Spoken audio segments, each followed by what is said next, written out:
Este programa está avalado por la Academia Dominicana de la Historia.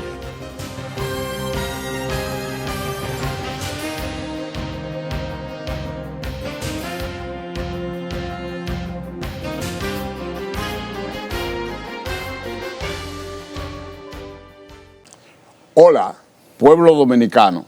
De nuevo con ustedes su programa Momentos de la Historia. Para nosotros es un motivo de satisfacción poder compartir este programa con el presidente de nada más y nada menos que la Academia Dominicana de la Historia, un historiador de una trayectoria nítida, limpia, profunda y con muchos aportes. Pero que además es un hombre comprometido con los mejores intereses de este país, y Momento de la Historia es uno de los historiadores que agradece su existencia, porque ha sido un orientador y también un contribuyente fiel a la realidad de este programa ya con 22 años. Fue presidente de la Academia de la Comisión Permanente de Efemérides Patria, y ahí forjamos más que un compañerismo, una amistad profunda y hermandad. Me refiero al licenciado Juan Daniel Balcácer, que no necesita presentaciones y que por razones naturales venir aquí es un sacrificio dentro de las complejidades de sus tareas y sus compromisos. Así que, pero el tema que vamos a abordar son unas desclasificaciones que el gobierno norteamericano actual ha hecho pública y que se relacionan con la historia reciente, relativamente reciente, pero importante, de la República Dominicana. Ya eso lo abordaremos. Le damos la bienvenida a Juan Daniel y agradecemos de antemano su participación. Gracias, Rafael. Bueno, para nosotros es lamentable tener que interrumpir el curso del programa para anunciar por este medio, ya esta grabación es jueves, y acaba de morir la única hermana o el único hermano directo del héroe nacional y mártir Manuel Aurelio Tavares Justo. Su hermana, ya la única que existía, es Ángela Tavares Justo, quien acaba de fallecer. Sus restos serán trasladados a Montecristi y está pendiente el desarrollo funerario de la misma. Pero damos a conocer a todos los seguidores de este programa ese acontecimiento que nos duele profundamente, no solo por Manolo, sino por la relación de hermandad, de cariño que nos ha unido históricamente. Así que vamos a entrar al tema. Juan Daniel, yo creo que una persona adecuada, te lo he dicho, pero el público lo entenderá igual que nosotros, que esa desclasificación de documentos que estaban estrictamente guardados y que lo han sacado con una serie de notificaciones, por lo menos en lo que respecta a la República Dominicana, que no se corresponden plenamente con la verdad. Son informaciones distorsionadas. En sentido general vamos a tratarlo y después lo desglosaremos uno a uno según tu consideración y pauta.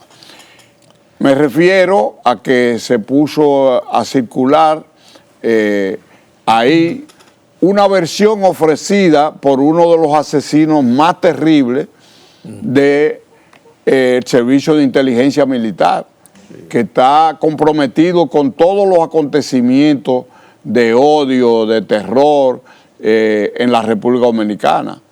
Fue uno de los torturadores más terribles del Servicio de Inteligencia Militar, y que fue seleccionado para la muerte de las Mirabal, que fue seleccionado para la muerte de los sobrevivientes, y entonces da una versión de la muerte de la Mirabal, de una declaraciones que dio en Estados Unidos a los institutos de inteligencia militar y política de Estados Unidos, llámese FBI, llámese CIA, y eso al leerlo se ve una versión, digamos, que está desviada de la realidad y que constituye una amenaza para la República Dominicana y una desfiguración de esas figuras. Juan Daniel ha escrito el libro más trascendente en torno a la conspiración contra Trujillo, que terminó con su ajusticiamiento. Y todas las versiones están avaladas por entrevistas y por documentaciones sincera y abierta. Entonces, se compromete ahí la reputación heroica de las hermanas Mirabal. Se compromete ahí la acción y el desenvolvimiento de los participantes en el ajusticiamiento de Trujillo. Y también se compromete ahí en la realidad de la historia dominicana, de que Trujillo, o sea, desvirtúa la naturaleza real de Trujillo, como que él actuó ahí, que ese ajusticiamiento fue resultado de su otorgamiento de armas y cuando lo que uno tiene entendido, tú nos esclarecerás, es que verdaderamente ofrecieron a través de lo que quedaba de la embajada que había roto las relaciones, tres fusiles M1 que no fueron usados en el acontecimiento. Así que una consideración general y después entonces vamos de manera, digamos, de manera gradual tratando de acuerdo a la época cada uno de esos acontecimientos. Si te parece bien. Bien, cómo no. Mira, lo primero que tengo que decir para orientar sobre todo a la juventud es que sorprende el que en la desclasificación de documentos relacionados con la muerte de John F. Kennedy aparezca unos documentos que nada tienen que ver con ese acontecimiento, por un lado. Por otro lado, esa información que recoge un agente del CIA, de la CIA, conjuntamente con otro del FBI, y plasman en ese documento, también revela que fue un documento escrito en 1967 o en 1968, es decir, casi 5 años después del asesinato de Kennedy. Es extraño que hayan incluido ese documento ahí, porque el documento que está circulando son unas 62 páginas de comentarios y de unas declaraciones de ese sujeto, de ese llamado Ortiz ahí, pero que era Clodoveo Ortiz. Y son declaraciones que ya habían circulado en el país. Es importante, él no está diciendo nada nuevo. El Servicio de Inteligencia Militar, que entonces dirigía Johnny Aves García, Roberto Figueroa Carrión y Candito Torres, se especializaron en fabricar expedientes denigratorios y difamatorios contra personas adversas al régimen de Trujillo.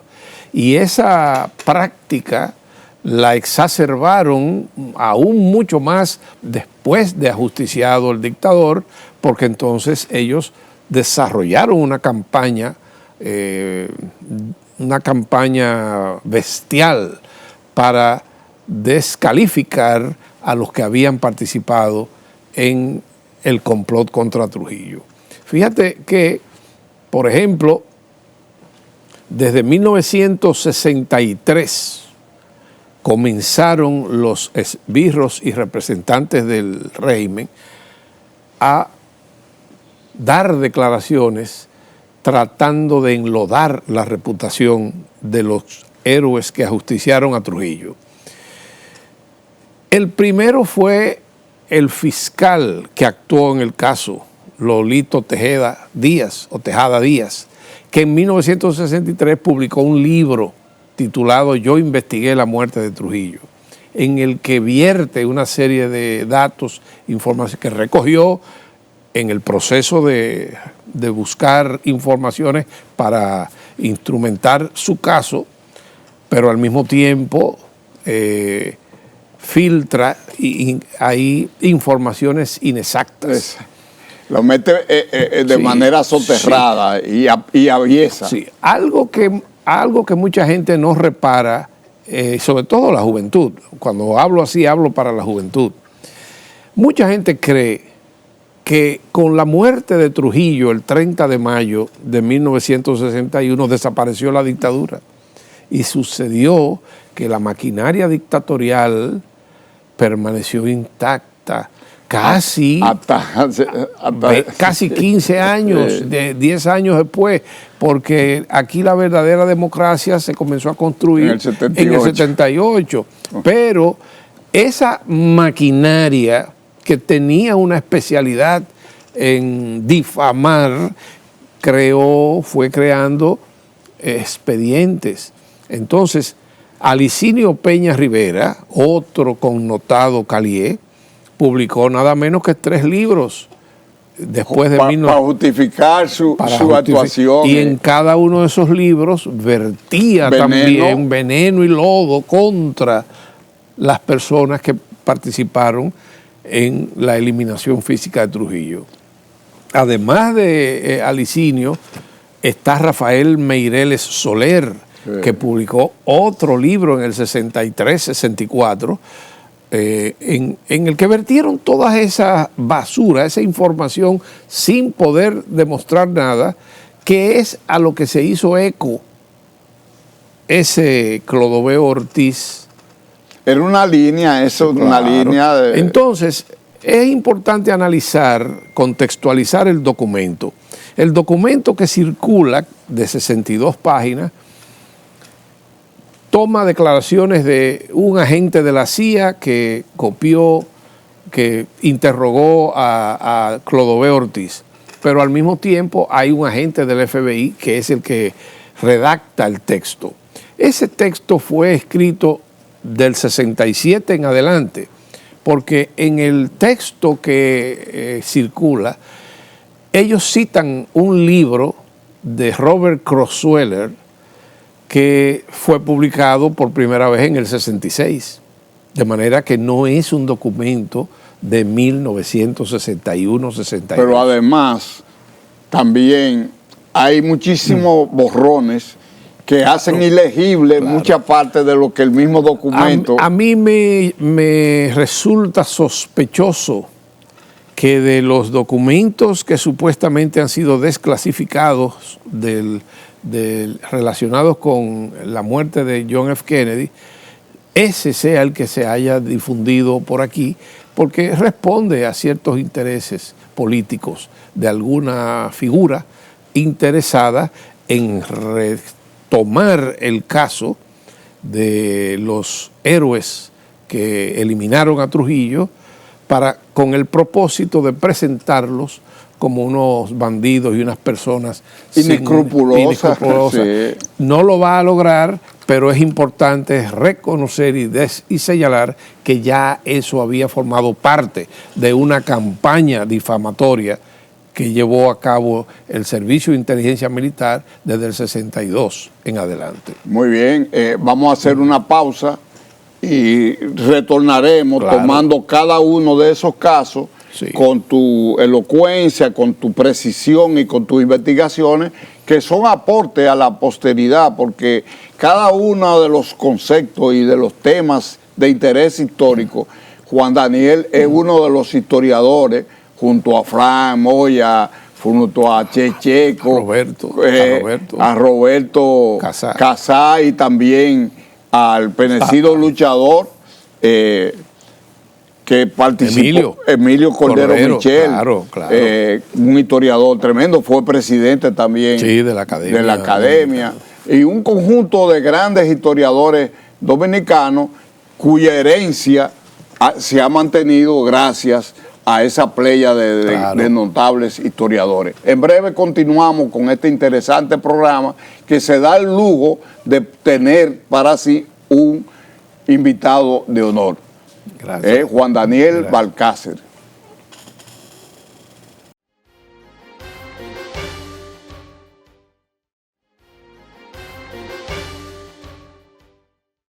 Como habíamos anunciado, vamos a desglosar en forma cronológica los acontecimientos y los infundios que salen de esas clasificaciones, porque quien elabora esas clasificaciones y en quiénes se basa el mismo, es lo que hay que ver. Lo primero es que la memoria de las hermanas Mirabal, que mundialmente, yo lo digo con propiedad porque he estado en muchos países, que cuando se habla de la Mirabal, la gente grita, llámese Asia, Europa y el mundo entero. Las hermanas Mirabal son un símbolo de lucha de la mujer hasta tal grado que las Naciones Unidas reconoce el día del 25 de noviembre. Exacto, como el día de la lucha contra la mujer. Exacto, por la reivindicación de los derechos de la mujer.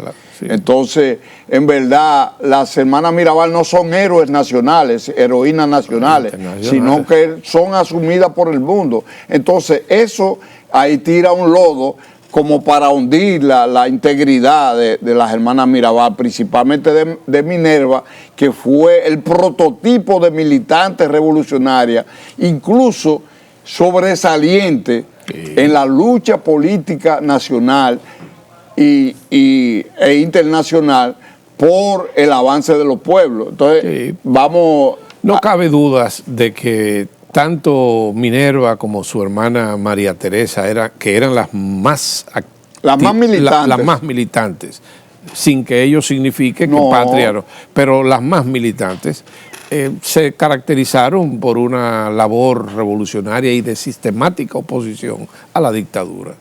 Su hermana Patria las apoyaba en todo cuanto era necesario. Y la misma Dedé también. Y pensaban igual.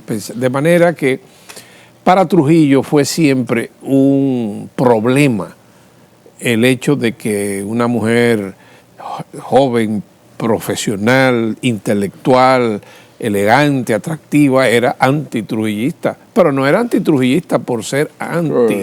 Es que tenía una formación revolucionaria, ideológica y teórica definida. Entonces, desde que él se convenció de que Minerva Mirabal no iba a poder ser cooptada por el régimen, supo que tenía que enfrentarla a como diera lugar. Y eliminarla. Y eliminarla. Entonces, desde 1958, algo así, comenzó ese sistemático plan de buscar la manera de, cuando fuera posible, tratar de minar la capacidad de resistencia psicológica de ellas, y también porque las detuvieron en varias ocasiones, tratando de precisamente... No solo la detuvieron, sino que la sometieron a los rigores. Y a tortura, sí, claro, porque no era el estilo del régimen y de la policía secreta del régimen, no era precisamente encerrarte en una celda para que tú escucharas música, sino era para precisamente martirizarte, torturarte, amenazarte, hacerte sentir que el poder lo tenían ellos. Y ese crimen de las hermanas Mirabal, la dictadura, bajo instrucciones de Trujillo, planificaron ese crimen y está demostrado, harto demostrado a lo largo del juicio que se llevó a cabo en el 62, al final del cual... De una manera minuciosa y por un fiscal que conocía del crimen, porque se habían hecho 3 esfuerzos. Antes de la materialización de la muerte, no lo habían eliminado porque los mismos sicarios del régimen no se atrevieron a actuar. No se atrevieron. Entonces Trujillo dijo, bueno, pero vamos a verte la vencida. Sí. Y entonces se llevó a cabo ese juicio, fueron sometidos a la justicia, sentenciados a 20, 30 años, los principales ejecutores de ese crimen. Y entonces, ¿cómo es posible que un capítulo totalmente cerrado ahora quieran determinadas personas argumentar que Trujillo no tuvo nada que ver con ese crimen? Que fue la CIA, y la misma CIA se echa la responsabilidad. Y esos son... Que lo hicieron para salir de Trujillo. Sí, no, en absoluto, en absoluto. Eso es un crimen de los tantos que se cometieron aquí bajo responsabilidad del régimen trujillista, no como otro cualquiera, un crimen horrendo como todos los demás, pero la exclusiva paternidad del plan para eliminar a la Mirabal corresponde a Trujillo y sus secuaces. No sé si podríamos concluir en torno a la Mirabal, porque no podríamos coger un solo tema, que la muerte de la Mirabal aceleró el proceso de eliminación de Trujillo, porque ya eso generó en la juventud que estaba despertando, en la iglesia, en los diferentes sectores, incluso hasta parte de los sectores oligárquicos que querían desplazar a Trujillo porque se había apropiado de todo. La dictadura estaba ya mal vista por toda la población. El sentimiento adverso venía desde las expediciones de junio y de la manera brutal, bestial, como los sobrevivientes fueron torturados y asesinados. La gente realmente tomó conciencia y poco a poco iba creciendo el movimiento y la resistencia interna. Y ya con un factor externo que estimulaba no en República Dominicana, sino en toda América, principalmente, que fue la Revolución Cubana, con un líder como Fidel Castro. Y entonces el problema de los Estados Unidos es evitar que esa influencia, porque el movimiento clandestino 14 de junio se forma para darle continuidad a esas luchas. Y la idea de ese movimiento, quien acaudilla eso fue Minerva Mirabal. Claro. Y todo eso lo sabía Trujillo y su sistema de espionaje. Y precisamente el otro de los grandes errores de Trujillo fue precisamente autorizar ese crimen. Autorizarlo no, fue concebirlo y ejecutarlo. Entonces eso crea las condiciones para su derrocamiento y su eliminación, porque no había manera. Es que no había manera de salir de Trujillo que no fuera con la eliminación. Y ahí en el próximo capítulo, entonces en el próximo segmento, vamos a tratar, podríamos introducirlo ahora, si tú quieres, lo que tiene que ver con la conspiración que dio por resultado la eliminación de Trujillo y los planes que habían. Entonces presentar a esa gente como indecorosos, como vulgares, como... eran hombres de trabajo normal, con su familia, cada uno. Y eran parte del régimen, y sabían militar y políticamente. Y sabían que el régimen estaba en un proceso degenerativo. Y entonces los crímenes, los asesinatos de los sobrevivientes de las expediciones, la sistemática represión que existía y las cárceles llenas de jóvenes en el 1960, el error de Trujillo de querer eliminar físicamente a Betancourt en Venezuela, el crimen de las Mirabal está demostrado que fue el detonante final en que los conjurados dijeran, no, este hombre ya no tiene... Oye, y también la muerte de uno de los principales conspiradores por la eliminación de Trujillo, un hermano de la Masa. Bueno, y también venía todo. La incidencia de Juan Tomás. Juan Tomás Díaz. Díaz. Sí, pero que te quiero resaltar que es que una serie de factores que eran imposibles evitar que el hombre fuera enfrentado vía las armas, vía el tiranicidio. Correcto. Y entonces se llevó a cabo ese complot cuyos principales miembros no tenían otra salida que no fuera la eliminación física, porque había otros que habían propuesto secuestrar a Trujillo para negociar una salida de la familia del país, pero eso no hubiese sido una opción idónea. No era posible. Y sencillamente las cosas iban a cambiar solamente eliminando físicamente al dictador. Muy como bien. En realidad sucedió. Vamos a hacer una pausa, pero hay que profundizar en ese hecho, caer en algunos detalles y yo creo que eso contribuiría a la edificación de la población dominicana y el mundo.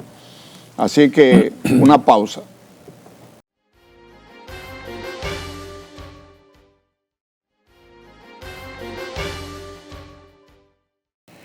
Juan Daniel, hay dos aspectos que yo lo voy a poner para que usted lo explique con la profundidad y sapiencia que le caracteriza. Por una parte, se pretende descalificar, como tú estabas sosteniendo, moralmente a los participantes en la... Sí, en el ajusticiamiento. El ajusticiamiento de Trujillo.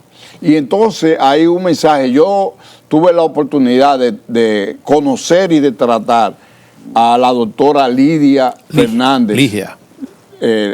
Ligia Fernández. Sí, Lidia Fernández. De RIT, hermana, o sea, un hermano de Donald Reed, que estaban incluidos en la conspiración, y ese hombre se prestó a darle apoyo a los conjurados, que no se había dado continuidad al caso del ajusticiamiento Trujillo, dar un golpe de Estado y establecer un gobierno provisional. La segunda fase no funcionó por razones que no sé si el tiempo permitirá hablar de eso. Bien, entonces, lo que se ha dicho sobre esos 3 participantes y ellos ponen 4 en la desclasificación, es una mentira que contrarrestó públicamente en documentos oficiales que están históricamente documentados de parte del doctor que dio auxilio a los heridos y que le sirvió también de trámite junto con él. Marcelino. Sí. Exacto, el doctor Marcelino Vélez Santana. Sí. Correcto. Entonces él le sirvió de vía para llegar donde sí. Esa noche del ajusticiamiento, ya con el cadáver de Trujillo en casa del general Juan Tomás Díaz, y al ellos comprobar que no pudieron contactar al general Román Fernández, y se dieron cuenta de que ya Pedro Livio Cedeño, a quien habían tenido que llevar a la clínica internacional porque estaba muy mal herido, había sido interceptado por los agentes del CIM, cerca de la medianoche o poco después se percataron de que tenían que esconderse hasta tanto pudieran determinar qué hacer. No, ellos no tenían nada previsto, ellos entendían que cuando se ejecutara el plan de eliminar a Trujillo, pues la segunda fase iba a continuar prácticamente de manera automática. Pero no, hubo factores contingentes, el azar jugó un papel que hizo variar el curso de los acontecimientos. Entonces, el doctor Marcelino Vélez Santana, que fue a quien recurrieron ellos para que examinara a Pedro Livio en casa de Juan Tomás, fue quien les dijo a ellos, hay que internarlo porque se va a morir. Y entonces él le dijo a Juan Tomás, a Antonio de la Maza y a Salvador Estrella Sadala que tenía un amigo donde ellos se podían esconder esa noche. Entonces Juan Tomás le preguntó que si él confiaba en ese amigo y le dijo, Marcelino, la única persona por la cual yo meto la mano en candela en este país es por Roby Reed Cabral. Sí, que le decían Roby. Y fue con ellos allá. El doctor Reed Cabral los recibió en su casa, que tenía un hijo de apenas 10 meses, su esposa también pediatra igual que él, y de embarazada, cubano, sí. Y ellos lo recibieron y lo alojaron a los 4 en una habitación, que tú sabes que eso levanta suspicacia inmediatamente en 4 hombres en una misma habitación, en una casa donde no se acostumbraba y a tener comida, huéspedes. porque una familia corta. Y eso alteró la rutina de la casa. Ahora, el doctor Robert Reed Cabral, que no estaba vinculado directamente con la conspiración, sí su hermano Donald, era un hombre perteneciente a una familia de mucho prestigio, de la clase media adinerada, y educado en Estados Unidos, y tenía una formación democrática, sabía lo que era una dictadura. Y cuando Marcelino le dijo, no, es que ellos acaban de matar a Trujillo, le abrió las puertas de su casa. Pudo haberle dicho que no. Hubo familias que no aceptaron guarecer a nadie por el riesgo que eso implicaba para todos. Pero Robert Reed Cabral los aceptó y los protegió durante 4 días de manera voluntaria. No viene al caso ahora tratar que por las razones que sean, después que ellos salieron de la casa, Robert Reed fue interrogado, fue amenazado por los agentes del CIM, y cuando ellos volvieron a buscarlo, él se suicidó, porque él sabía lo que le esperaba. Y entonces, de ahí ellos quisieron, porque tanto Vélez Santana como Salvador Estrella, cuando fueron interrogados por el Servicio de Inteligencia Militar, para tratar de proteger a Robert Reed, dijeron que ellos lo obligaron. Pero eso era una estratagema. Eso no fue así nunca. Y de ahí es que ha partido la especulación, pero además le han agregado a esa versión cosas que no corresponden con la verdad. Y aun cuando el doctor Robert Reed se suicidó en esos mismos días, la doctora Ligia Fernández de Reed sobrevivió muchos años, hasta años recientes, y nunca dijo que ellos fueron objeto de maltrato. Además, hay un libro de una hermana de Robert Reed, doña Annie Reed Cabral, que se llama Esa Última Semana, donde ella narra y describe todo lo que experimentó la familia y la casa de Robert Reed, y nunca en esa familia salió a relucir nada que tuviera que ver con un mal comportamiento de los hombres que... Pero es que eso es absurdo, entonces, es absurdo. La situación, hay que ponerse, una gente que ha ejecutado a Trujillo, porque la gente de esta generación tiene que ver. Mira, aquí no se podía ni mencionar, si no había un letrero en la casa, en esta casa Trujillo es el jefe. Claro. Mira, la familia entera estaba... mi papá, cuando mataron a Trujillo, que yo arranqué eso, me dio una trompada a mí que me tumbó. Sí, pero es así, es así. Entonces, hay que ver la situación, haber eliminado a Trujillo, ahí pam, y está además, huyendo. Y además tenían que estar escondidos sin que los vieran el personal doméstico, porque los rostros de ellos estaban en la prensa. Exacto. Y lo andaban buscando por todos los lados. Exacto. Y la prensa de la época era una sola, un solo periódico. El Caribe. El Caribe y La Nación en la tarde. De manera que Eso es una burda mentira. Una falacia horrible. Que no tiene fundamento, ¿no? Y no se sustenta por sí sola. Pero como eso ya se había dicho, espérate, que es lo que quiero resaltar. Todo eso se ha venido diciendo en libros que publicaron ex agentes del CIM. Pero como eso fue hace tantos años, ahora aprovechando estos documentos que han aparecido, hay personas interesadas en revivir ese caso para precisamente continuar denostando a los hombres que hicieron posible con la desaparición de Trujillo que los dominicanos hoy disfrutáramos de democracia, incluyendo un nieto de él que ejerce públicamente su labor proselitista y política en el país, precisamente porque la democracia que hemos construido. De manera que, fíjate, eso es una hazaña, por eso es una hazaña heroica.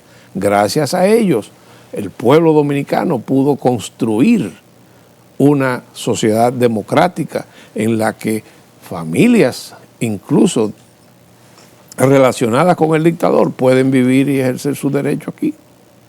No, y también distorsionar la historia. Bueno, esa es otra en base al derecho que la democracia permite. Pero solo lo que sucede, la democracia te permite decir lo que tú quieras, pero la democracia te exige que lo pruebes. Exactamente. Que lo pruebes. Porque con insultos, con dicterios, con difamación, no se escribe la historia. Y ahora están tratando de justificar esta campaña argumentando que se va a reescribir la historia. Reescribir la historia no es ningún problema. La historia se reescribe constantemente. Solo que cuando se reescribe un episodio o el accionar de un personaje se reescribe en función de documentos fidedignos y comprobados que permiten afirmar lo que se va a afirmar. Pero mientras sea insultando, elucubrando, eso no es historia. Eso puede ser política, porque tú sabes bien, decía la prestigiosa filósofa Hannah Arendt, que la política y la verdad no siempre andan agarradas de la mano. No son compatibles a veces. La verdad es una, y esa no es amiga de la difamación. Correcto. Bien, nos queda un capítulo de recopilación final y entonces ahí trataremos algunas conclusiones importantes.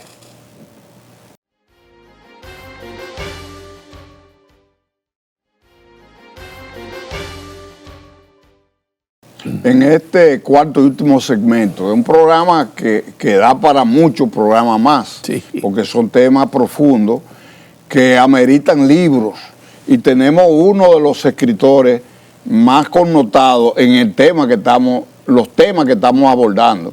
Y a través de este programa ya él ha tenido la cortesía de ponerlo. Y son de las razones porque este programa tiene credibilidad y tiene el aval no solo de la Academia de Historia, sino también del Instituto Duartiano. Sí. De modo que eso para nosotros es un hecho importante, que Juan Daniel sea quien aborde estos temas en representación del sector historiográfico establecido y fundamentado en la Academia Dominicana de la Historia, que tiene casi un siglo, ¿verdad? De existencia. 95 años. Bueno, por eso sí, claro. Pegué ahí. Sí, bien. Está pegado de los 100 años. Sí. Bien, entonces, mira, también hay un elemento que se filtró en eso. Dice, analiza que Juan Bosch era un hombre vigilado de cerca por los aparatos de seguridad norteamericana. Entiéndase FBI, entiéndase CIA. Y publican eso. Pero entonces dan a entender que Bosch era un elemento que no estaba claro y que tuvo acciones peligrosa y rara, vinculado con elementos comunistas.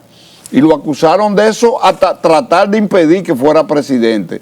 Y le dieron seguimiento a su régimen porque no pereció la libertad en su régimen. Y que el progreso y la independencia del país no se comprometían en los pocos meses que estuvo gobernando. Sí. E impidieron que el pueblo retomara el camino de la Constitución que él había elaborado, la más avanzada que ha tenido la República Dominicana, pero al mismo tiempo que él volviera a gobernar, aunque el pueblo se levantó en armas. Sí. Como escribió un sacerdote que... Sí, José Moreno. Sí, José Moreno, que tiene uno de los libros más importantes porque habla del papel de la iglesia, que decían que en la Revolución de Abril, Claro. en el estaba en manos de los proceso, comunistas. estaba en manos de los comunistas y que las monjas eran violadas y que sé yo cuándo. Entonces, hay un capítulo que tiene que ver con eso de Bosch, que es más fácil de desmontar, pero vamos ahora a concluir, Sí. porque la historia de Bosch está establecida. En la Sí. medida que el tiempo Sí, sí. pasa, como muerto, Bosch crece. Sí, Y su así filosofía y su accionar político, económico, moral, institucional, Claro. crece en la medida que el tiempo. Por eso que tú decías, que la historia se basa en verdades. Sí, comprobables, verificables, que otros también puedan Correcto. constatar. La historia no se escribe en base a que mi A abuelo, cuentos, que sí. mi abuelo que era un hombre serio me dijo, no. Las tradiciones orales se respetan, pero hay que constatarlas, hay que confirmarlas, hay que cotejarlas con otras fuentes para determinar si son verosímiles o no. Y eso pasa. La historia, si no puede comprobarse, entonces no resiste el carácter Oficial, de documento histórico. Correcto. Bien, entonces, hay dos aspectos que se han dado a conocer, que fue primero una entrevista de Luigi, hijo de Luis Salvador Estrella. Luis Salvador Estrella, Sí. de Estrella Sadalá, Sí. que tenía 14 años en esa época. Él fue a un programa de televisión y desmontó la acusación que hacían y eso, y puso toda la cosa en orden.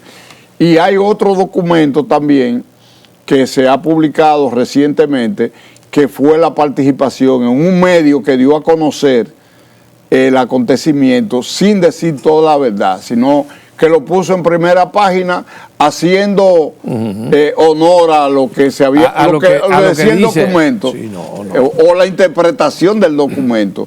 Entonces hay una declaración de la Fundación de Héroes Del 30 de mayo y de la Fundación Hermanos de la Masa. Hermanos de la Masa. Sí, sí. Y además de eso también, como ya se involucra a las hermanas Mirabal, la Fundación Manolo Tavares y la También. Fundación Hermanas Mirabal también Sí, han tenido... el Museo de la Resistencia También, también correcto. salió al frente.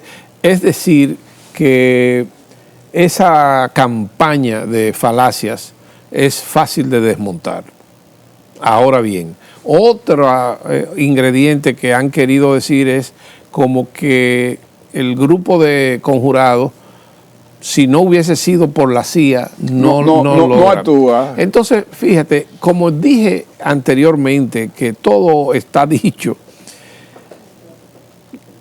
Bernardo Vega y Víctor Grimaldi, hace años, Víctor Grimaldi fue uno de los primeros que publicó un libro sobre la participación de la CIA. Luego Bernardo, que ha publicado unas decenas de libros sobre las relaciones de los Estados Unidos con Trujillo, Eisenhower y Trujillo, Kennedy y los Trujillo, los días finales de Kennedy, etc., ha reproducido muchísimos documentos demostrando que la CIA, si bien en un principio estaba interesada en la eliminación física de Trujillo o en deponer a Trujillo para propiciar un régimen más abierto, la CIA terminó distanciándose de esos planes después del fracaso de la bahía, de la invasión de Bahía de Cochino. Sí. Entonces, los conjurados aquí, a quienes les habían prometido un arsenal de armas,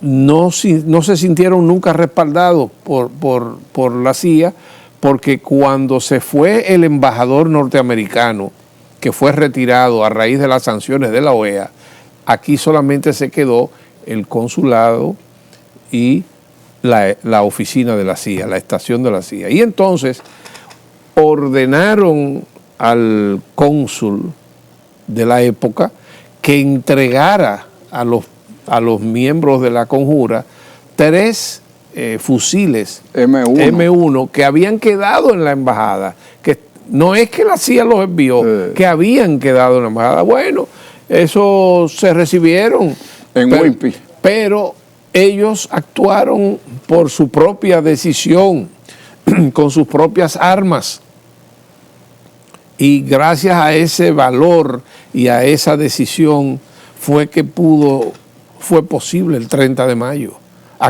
Si ellos se hubiesen llevado de las sugerencias que formulaban los contactos de la CIA, le habían dicho que pospusieran la acción. O trataron de que la pospusieran, pero ellos... No. Entonces, evidentemente, hay que ver todo en su conjunto, no necesariamente un ángulo, para determinar si ciertamente se habló con representantes de la CIA para llevar a cabo el plan.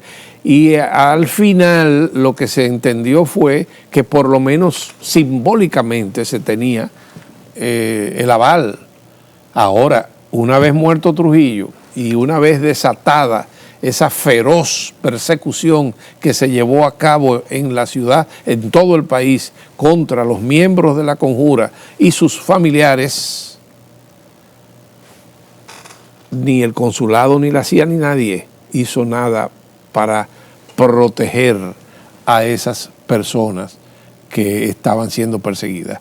Ni los Estados Unidos ni nadie hizo nada, ni el gobierno de Kennedy, ni luego hizo nada para protestar y evitar que Ramfis Trujillo y su camarilla en la Fuerza Aérea y en el CIM, en la 40 y en la cárcel del 9, torturaran bárbaramente a esos sobrevivientes. Y a sus relacionados. Y cuando vino aquí una comisión de la OEA, que ya sería como en agosto, por ahí. En junio, por ahí. Liberaron a algunos, pero los fueron a buscar después que se fue la OEA. Y permitieron que la OEA visitara la cárcel de la Victoria, etcétera. Y ahí salió entonces Manolo y ese grupo de catorcistas que estaban ahí. Sí. Entonces... Fue en julio que pudo salir Manolo. Sí, y eso. Entonces, otra demostración de que Trujillo murió el 30 de mayo, no así la dictadura, es que aquí, aun cuando el pueblo se comenzó a lanzar a las calles y perdió el miedo, el poder político y militar estaba en manos todavía de los Trujillo. Y después que los Trujillo se fueron, quedó en manos ese poder de los trujillistas nostálgicos. De manera que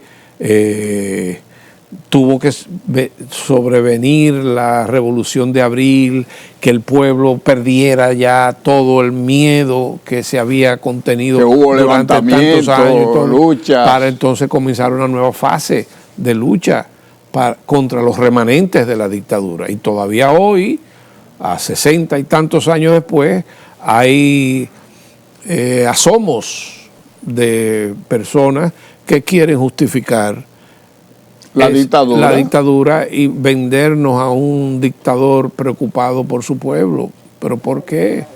Eso no tiene cómo ser justificado históricamente. Bien, yo creo que hemos tenido la oportunidad de un gran programa. Era necesario hacerlo esto y nosotros nos sentimos comprometidos a ese tipo. Esa es la naturaleza de este programa.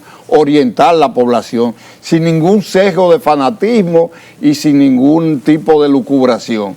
Y por eso, para dar testimonio de eso, hemos traído al presidente de la Academia Dominicana de la Historia y uno de los historiadores más rígido en cuanto a la defensa y la demostración de la verdad. Juan Daniel Balcácer, que ha sido un auspiciador, un colaborador, un orientador de este programa, como lo ha sido la dirección extensa de la Academia de Historia, del Instituto Duartiano, de todos los sectores historiográficos de la República Dominicana que ven en este programa un interés no lucrativo, sino un interés de educación a las generaciones presentes y futuras de la República Dominicana. Y lo tenemos en este canal, que es el canal del pueblo, que permite y que está jugando su rol de educación a la juventud dominicana.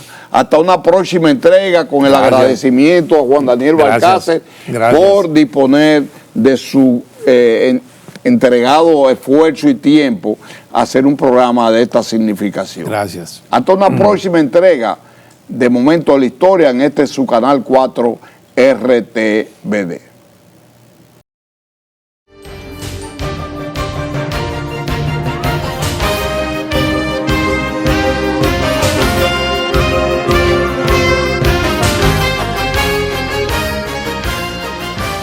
Este programa está avalado por la Academia Dominicana de la Historia. Comisión Permanente de Efemérides Patrias. Presentaron